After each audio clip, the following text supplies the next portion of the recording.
All right, I guess we're live right now. It's 4 a.m. in the morning. Couldn't sleep that well. Hopefully that melatonin will kick in though. Hopefully I don't oversleep. Got a lot of busy stuff to do later today. Anyway, so because I couldn't sleep fully, I wanted to do this live stream, and yeah, I should probably be doing all these rants more often when I am in the late at night when my mind is relatively not all over the place. So let's get started. Hold on, let me see if y'all can hear me. So yeah, hold on. Y'all could hear me. All right, bet. Whoa.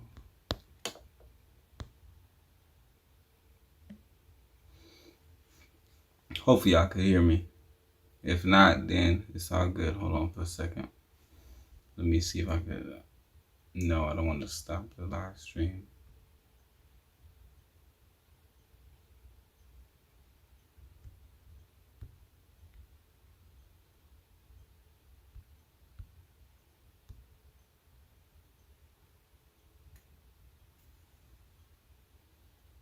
Okay, I think that would be pretty cool. Hmm. Oh shit, that's pretty cool. That's pretty cool. But let's get started with today's three topics. Okay, I'm gonna try and get them done as much as possible. So first and foremost, Jeffrey Toobin getting caught up. Got caught jacking off. On Zoom during a meeting. And I mean, hey man, it happens, bruh. But do I have sympathy for him? Nah, I don't really have sympathy for him. Hold on. Excuse me for a second. What the hell, bruh?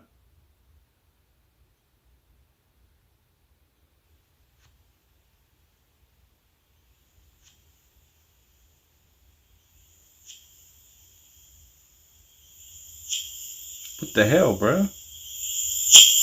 What the hell, bruh?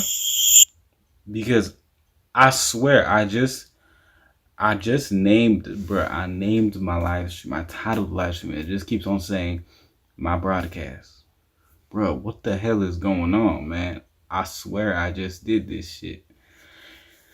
So, anyways, Jeffrey Toobin got caught up. He got caught up. This is why you gotta close the camera before you jack off. You're just saying, bro, you gotta wait. You gotta wait like 5 minutes after the meeting just in case. Because he thought that he was safe, but unfortunately he wasn't. He got he started taking off his pants and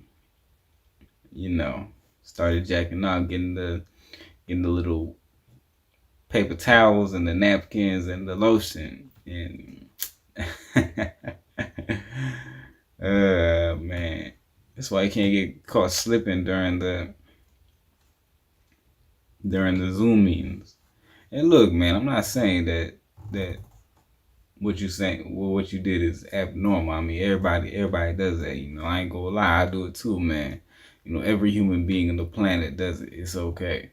The issue is that you're doing it in a place of business. That's what the problem is. And then you come across as a dude that's perfect, and you know you're very pretentious as well, and you were attacking OJ in the 90s talking about the race card, and now you got your moment. You got your little wake-up call, bro.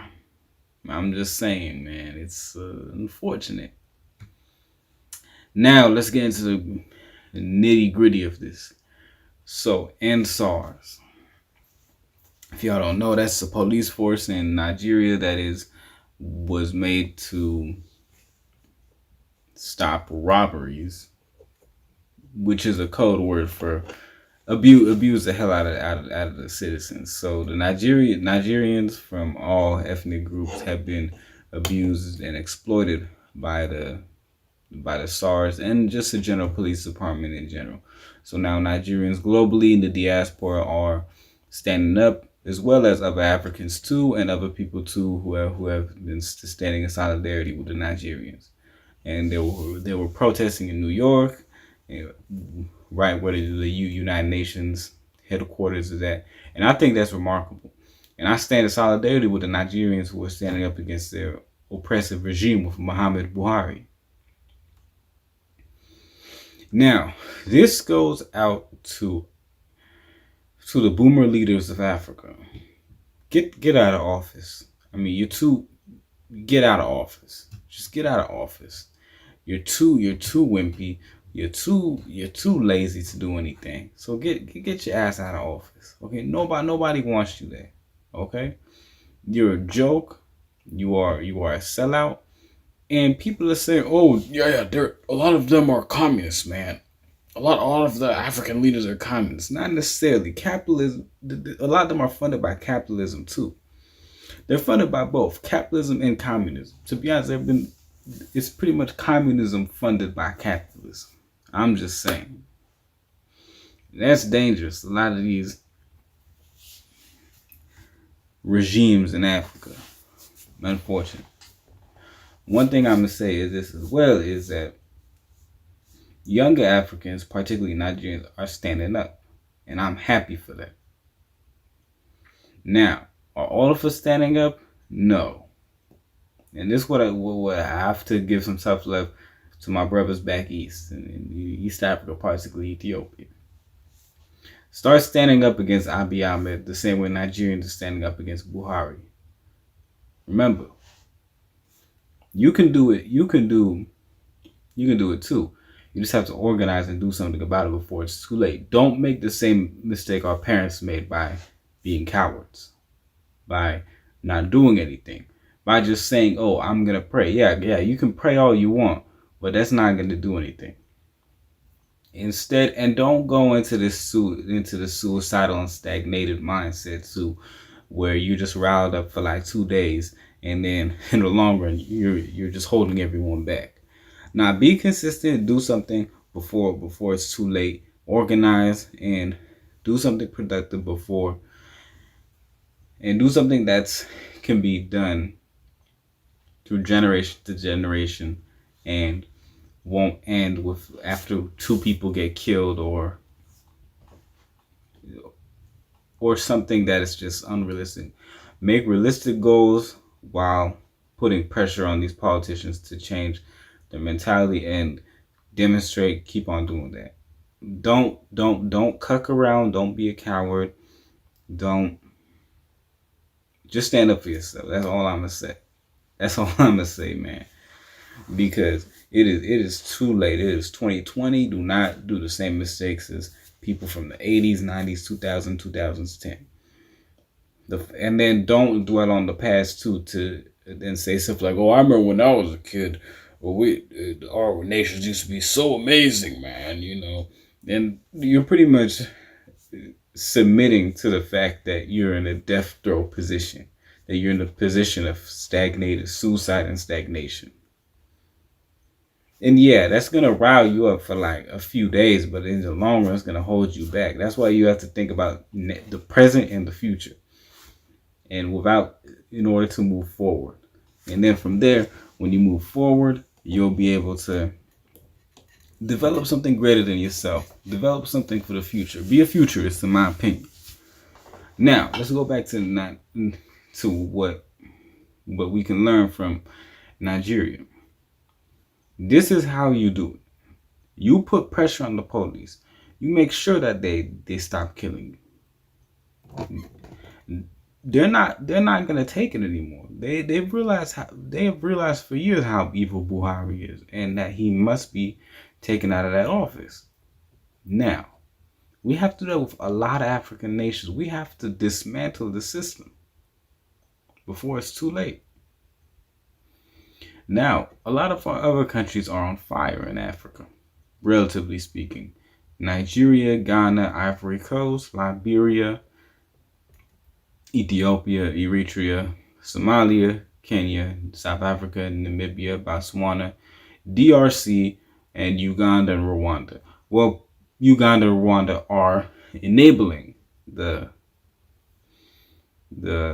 war in the Democratic Republic of the Congo. So by default, Uganda and Rwanda are on fire. And when I mean fire, I don't mean there's fire like we did in California. I don't mean nothing like that. I meant that political fire, political tension. When I say that, that's the type of fire I'm talking about. I'm not talking about some, oh, I'm light you on fire, rah, rah, rah stuff, or oh, baby shower fires or something, or mountain fires. Nah. This is political fire. So, back to what I was saying. Let's talk about this. So the African World War in regards to Uganda, Rwanda, and the Congo. Uganda and Rwandan governments have been funded by the Western, and we all know who the West is. I hope y'all do. Otherwise, I'm gonna have to get into a little education. But the West is funding Uganda, Rwanda to go and pillage and destroy the DRC's natural resources, particularly coltan. From there, so Paul Kagame and your Majesty Yoweri Museveni are pillaging and destroying the Congolese people while being puppets of the West. And this is what I'm saying about these leaders. They are the enemy of African unity. They are the enemy of national unity. These people have no patriotism. They have no nationalistic ideology. They don't even have even a global nationalist ideology. They have an elitist mindset, a coon mindset. So we have to realize that these are the reasons why we can't even live on the continent, because of these dusty old men. They are disgusting, despicable. These dusty, borderline chomo leaders. These people have done nothing. They have not developed a single policy that can benefit their citizens. They have not done anything tangible. And you want me to keep quiet about this crap? No, not at all. Not on my watch. And I'm getting tired of people saying, oh yeah, if you just let it pass by. No, this is literally an African world war, bro. And they don't even know what the hell. A lot of these soldiers that are coming from Uganda, Rwanda, going into DRC, they don't know what the hell. They don't even know what the hell they're doing this for. So everyone is exploiting the DRC. And the DRC is not good. My fear is that the DRC is the largest country in Africa as of right now.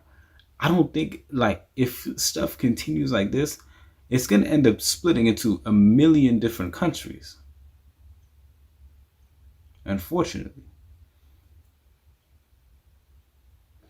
Because of the BS that's going on. Okay?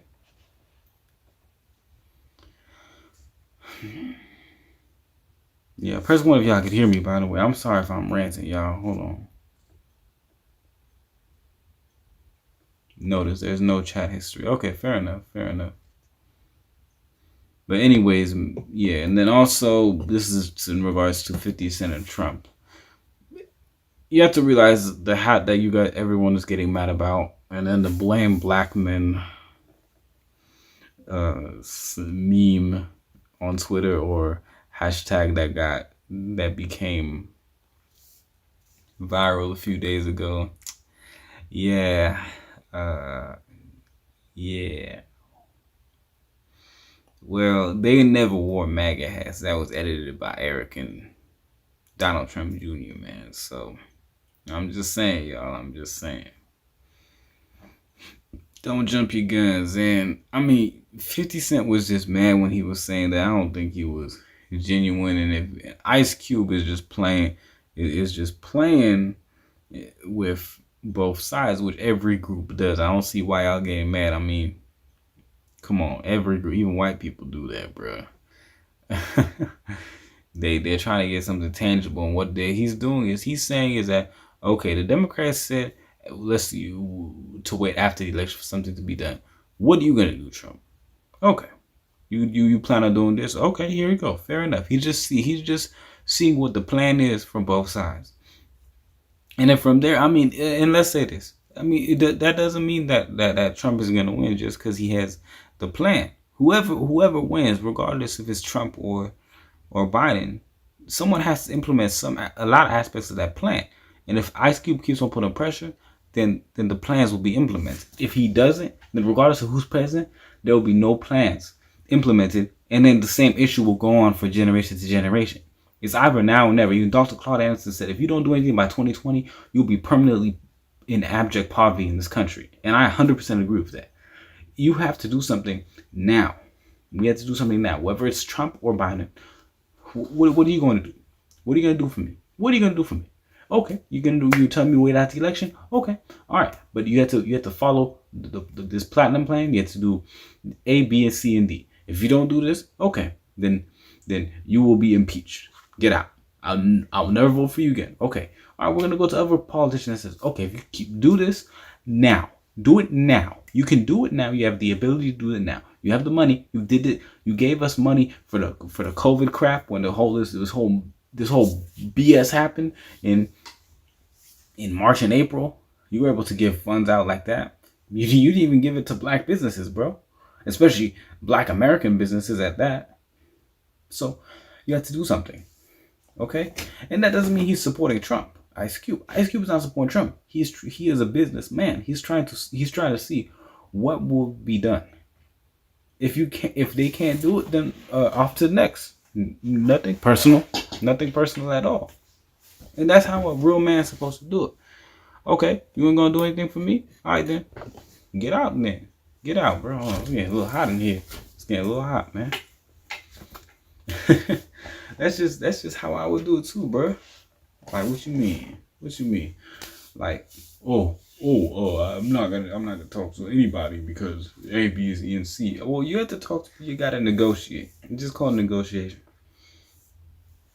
Anyway, stop getting mad at Ice Cube, 50 Cent. 50 Cent. 50 Cent's a good. He knows how to roast people, man. He knows how to, put on the show for them. Y'all getting mad at him about what he said about his tax. His taxes. Here's the thing. I think what he's trying to say is this: if you don't do anything that's tangible, and you overtaxing us, hey, I can't do it anymore, man. I can't do it anymore, man. I mean, that's what he's saying, man. So I think he's, in a way, this will put pressure on whoever wins for the presidency to actually, whether it's Trump or Biden, to actually put more pressure on to bringing change. So what I'm saying is if Biden wins, what am I going to do? Well, I'm not going to be expecting too much, but we can still put pressure on him. That's the thing. You can still put pressure on him, and then eventually somebody will get it. Maybe after Biden. Not even after Biden. Maybe someone in his cabinet might eventually get it and then understand that, oh shit, you have to do all these things. Otherwise, you gonna get any votes. And also you lose the election. And also the country is going to spiral even further if you don't do these things. I also say this too, to whoever becomes president, I advise them to either listen to Ice Cube in regards to whatever plan is implemented, and also listen to Dr. Claude Anderson, Dr. Warren Johnson, hell, Tariq Nasheed to some degree. Like, y'all gotta listen to them too. Listen to also Tommy Sotomayor to some degree as well. Not fully though, like I said, but just try, bring them in, see what you can do. See what you can do. Because I know everybody's on the same page in regards to this. Fine, and then do the plan and go from there. Well, I'll say this though. Yeah, is Tommy Sotomayor still relevant? Yeah, I mean, do I agree with him?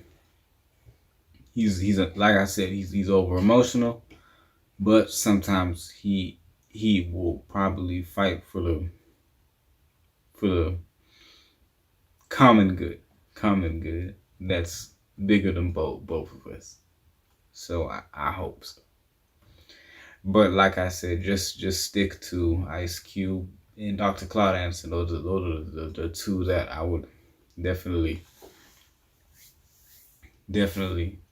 recommend to whoever's present to talk to. Like I said, Tariq and Umar, they might be hesitant to go to the White House. I mean, it depends. Like I said, they'll probably go, but who knows? I think they would. I think they would. But like I said, I mean, they said that they're not necessarily political leaders. They are advisors and also economic advisors as well, and also filmmaker. Well, Tariq's a filmmaker, but yeah, that's what it is. Tariq is a filmmaker, but he gives out outstanding content. So yeah, but I mean, he's also done business in Hollywood too. So I mean, I would probably be in his best interest to go to the table in the White House and negotiate with whoever's present. And he is a good negotiator, you know. Same with Umar too. Umar's an outstanding speaker. So we'll see what's gonna happen, you know. But sometimes I remember I believe I was watching a live stream, him saying that he's not doesn't call himself a political leader. But I mean, hey, I mean at this point, man, I mean when you're this much of an influencer, man, and you talk about politics, and you kind of are, man. You kind of are, and a good one at that too. So yeah. So we gotta do what you gotta do, man. Do what you gotta do. Anyway, so I see one person live. No, one person is on. Could y'all could comment? Press one to make sure that you ain't a bot. I don't like bots, to be honest, because they be messing up my live stream. So comment down below if you're not scared. Yeah, comment down below. Comment down below. But yeah, I would say that Ice Cube is. I mean, stop getting mad at him, man. I mean, and Charlamagne the guy too. I mean, he's got a lot of good points. He's got a lot of good points. I mean, yeah, like don't let your vote be taken for granted. Don't. And come out with the plan and see who's gonna follow through with the plan. If they don't follow through with the plan, okay, we ain't gonna vote for you. We ain't gonna vote for you. That's just simple. No plan, no vote. Just like no tangibles, man. That's what I'm saying. But yeah, man. Anyway, so like I said, put pressure on these politicians and SARS. Let's see what's gonna happen.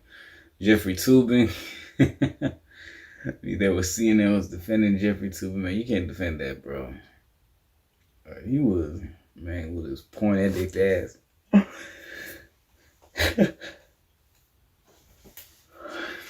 Come on, bro. And I mean, some people say this is what he gets for talking all that shit back in the 90s. I mean, sometimes stuff bites you in the ass, bro.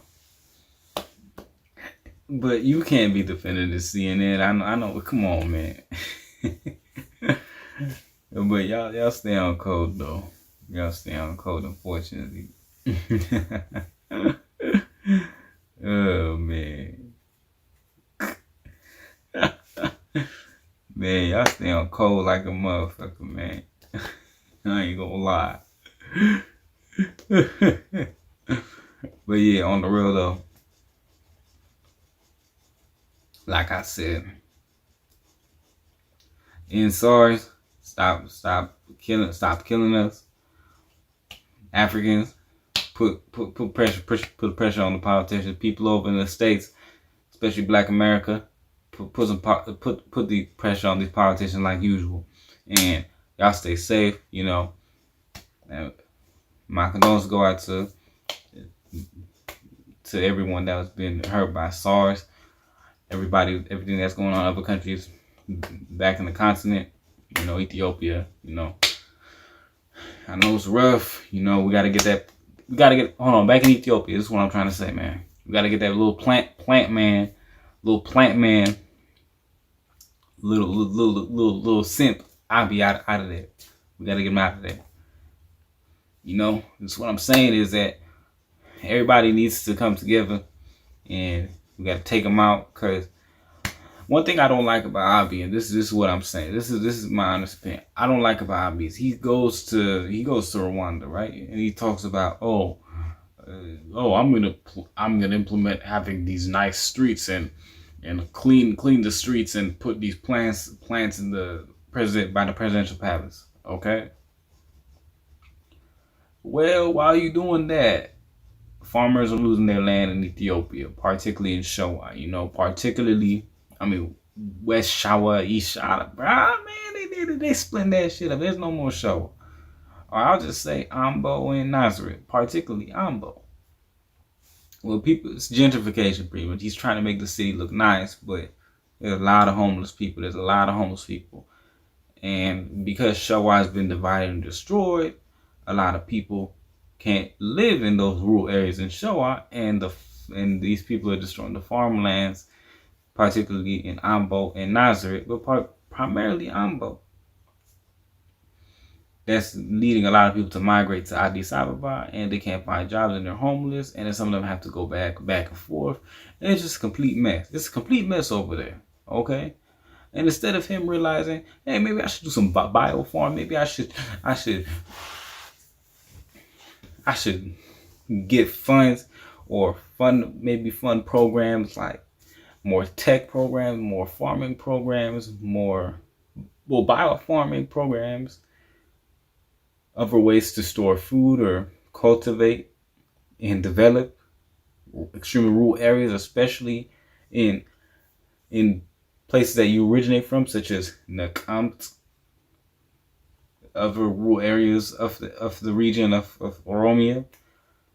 Instead of realizing that you have to do that, what you do is you planting shit in the fucking capital. What the fuck is your problem, man? What the fuck is your fucking problem, little motherfucker? Like the fuck you gonna do? What the fuck you gonna do about that? Like do something. People are dying every day. People don't have food to eat, and your punk ass is fucking I'm gonna fucking do this stuff, man. I'm gonna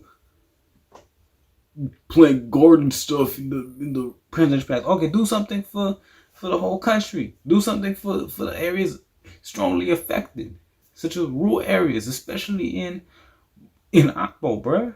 What you doing? And then also it's bad in other places too. I ain't gonna lie. It's bad in Wallo. It's bad in Mekele. It's bad in Ben Asosa. You know, all the motherfuckers are going at it over there because there's not enough resources. And then also propaganda too. Clinging to nonsense. Okay? Okay? But Abi is in delusional. And people are mad. People are mad back home. Of course, somebody's gonna do something to you. Somebody mad is gonna say something or do something to you. Maybe they're gonna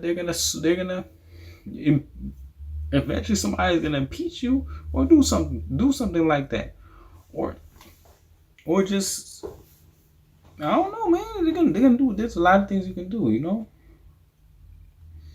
Like people are tired, and you're gonna ban the internet too. Yeah, a lot of people are getting tired of your shit. And yeah, the more you hack, the more you keep on banning the internet over there, the more people are gonna get smarter and do other things in order to get access to internet. And they might hack your ass if they're petty too.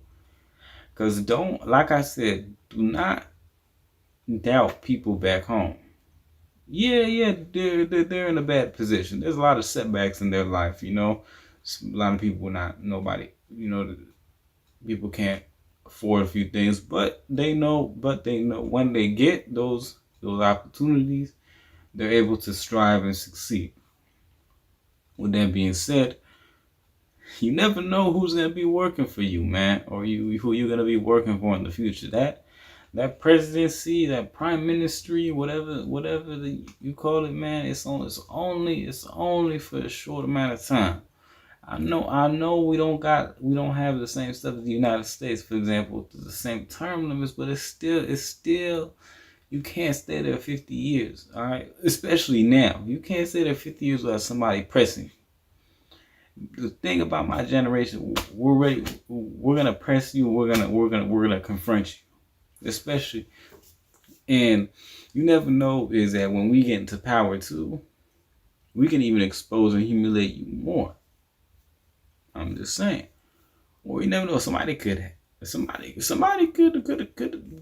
mean, there's other ways of warfare too. I don't think some people realize that too. It's not just boom, boom, boom, boom, boom, boom, boom, shank, shank, shank, shank, kill, kill, kill, kill, kill, kill. You can go to cyber wars too. Your citizen, somebody could hack you. Here's the thing too. This dude, he used to work for the Ethiopian FBI. They got FBI over there, like the cyber security. Well, you have a lot of coworkers, right? Maybe some of them lost their jobs now. What if they're petty and they hack your computer right now?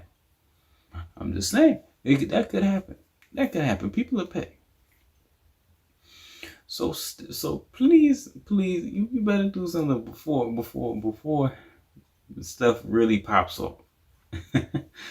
stuff is popping off in the continent. You know, I think 2020 is a year. Like they said, man, I don't give a fuck about the corona. Like no, they said they don't give a fuck about the coronavirus. They said, the coronavirus putting my foot on my neck. You're not about to put your foot on my neck too. I'm not like when I built like those motherfuckers born 1946, 1964. We a different generation. This generation is the toughest generation. People born from 1981 to 2020, the next 40 years. Well, millennials and Zoomers, the greatest generation on planet Earth. We are the newest generation, and we are about futurism. That's what we're about. We're not dwelling about the past. We're doing something right now about everything that's going on. And I know some boomers, and I'm not saying boomers are bad. I'm talking about the leadership. The leadership is garbage. Okay, and I'm afraid, millennial leadership to some degree is garbage. Those are your leaders. But I'm talking about on the ground level. We're very solid minded, or we're very we're very work oriented, and we're tough too as well. We're tough in the brain and tough with the fists too. So yeah. I mean, it's on, bro. It's on. Okay. And I know some boos are gonna get better. Like, well, your generation is trash, man. You know, if it wasn't for this, the only thing you develop is you sag your pants as low as you have your ass out. Like, Like, okay. Now you generalize. Now you doing the same thing. I didn't even say that about you. Okay, first of all, boomers started sagging. Let's keep it a buck. It was boomers in prison that started the sagging culture. It wasn't us, okay? Now you're clinging to nonsense. Like I said, you clinging to nonsense, and I'm not with that. Okay, I'm not with clinging to nonsense. Oogity boogity. Not even oogity boogity. I don't even know what the hell that is. I heard somebody say oogity boogity. I'm like, oh, you're some oogity boogity. You're oogity boogity. Nah, I will never say that. Oh yeah, that's another boomer word too, which nobody understands. Oogity boogity, bro. What you mean? Like that means you're saying nonsense. Why don't you just say you're saying bullshit? Oogity boogity. Shut your ass up. You know, now you got me saying the fuck. You got me saying the motherfucker. With your dumb ass talking about, oh, we created sagging. No, y'all did that in prison. Okay? Like, I like you and I want you. And I mean, even before that too, the booty warrior, that could have been, it could have been 10 years prior to that too. So I mean, I believe that man's a boomer, but even anyway, I don't, like I said, man, I don't care. I don't care about age. I'm not saying that every boomer is bad, like I said, but I'm just saying is that when you look at what's going on, we gotta put one one block to another block and building block in real life. Yeah, there's a pattern.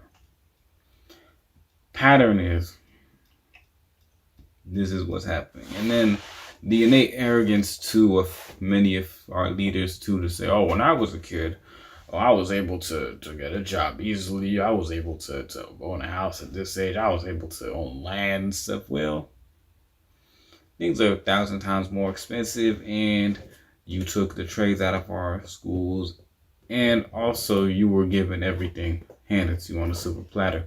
Relatively speaking, not everyone. There's abject poverty now. There's abject poverty today. We could solve abject poverty, like I said, with biofarms, and hell, we could solve all of our problems with technology, in my opinion, if we had leaders that are willing to step it up. I mean, we could solve all of our problems. We are not decreased of resource. We have plenty of resources to go around, especially in regards to technology. Like I said, to end world hunger, abject poverty, and all that, even relative poverty too. You can add poverty to unemployment. You can't. Okay, look, man. Look, I'm not saying that there could be zero unemployment. And what I'm saying is this. Because unemployment is just people who are unemployed, who lost work, and they're from the general working population. They divide. I'm not gonna explain fully into it. I'm a little bit tired right now, and forgive me. But it's just when you unemployment rate is pretty much. Forgive me for my little pause earlier, but unemployment rate is pretty much unemployed people who have been lost their jobs, or not even lost their jobs, are jobless and are still looking for a job. Once you stop looking for jobs, you're not considered unemployed anymore. And if you find a job too, now could you have a zero unemployment rate? Yes, but the greatest way to implement that is if you give, not just if you help, or if there's an abundance of jobs, and that everyone who is looking for a job gets a job. And it can be done. It's not an impossibility. It will just take some time, discipline, and work from the federal government, small businesses, corporations, and everyone else too. It can be done. It's not an impossibility. Okay, don't call me some old crazy tweaker bro. Nah, it can be done. It's not an impossibility. Like I said, I mean, hell, if y'all, there's a way to solve world hunger too. Like I said, with biofarms too, teaching farmers how to use biofarms, and then biofarms and green energy farms, or whatever we call that. Cultivate more, have more space to have just large farms of, and being able to eat as much food as possible, fruits, vegetables, healthy foods, all natural foods, not all that fast food junk. And it's unfortunate too, man. I'll say this before I get off, and I am turning borderline into a life extensionist too, with regards to research too. I'm even trying to change my diet too as much as possible, get rid of all my messed up acne on my face and stuff. People say, oh, it ain't that bad. It's good, but I'm just trying to have a clear face, trying to get more healthier, and I am a life extensionist to some degree. I'm not gonna go on a rant too. God, I was talking about one thing, now I'm talking about the other things. Yeah, but I do believe that you can live longer if you have a better diet too. And I'm not saying I'm gonna live like 200 years and stuff. I mean, Ooh, it depends, man, on my health, man. If I'm really healthy, I would hope to live a very long life, man. But it depends, man. You know. Anyways, you gotta pray too, man. I do believe that God is real, and you gotta pray sometimes too, and do the right thing too. I mean that too is make the right decisions. Make the right decisions too. You know. But I'm not an extreme life extension. I'm not gonna be like, oh yeah, you're gonna have to take this diet to live this much longer and stuff. But I am more interested in that too, and yeah, we'll see what's up though. I ain't, and I'm not trying to join a cult. I'm not gonna have this a cult channel or whatever. You know, it still be the same. You know, I'm just reading. I read a lot more. You know, I've been reading much more during COVID. I mean, I'm always been a reader, researcher, analyst, you know, all of that, you know. But anyways, family, I'm gonna get off, you know, I'm gonna get some sleep, make sure this melatonin works, you know, it's been my first. So we'll see what's up, you know. Hopefully it works. Anyways, y'all have a good one. See y'all later. I'm gonna do more live streams on this camera FL live. And we'll see what's up. Anyways, y'all bless one. We'll do more of these live streams. We'll see. We'll try and see what's going on, because I don't know what's going on. This is a practice live stream, like I said. We'll see what's up. Y'all bless. See y'all later.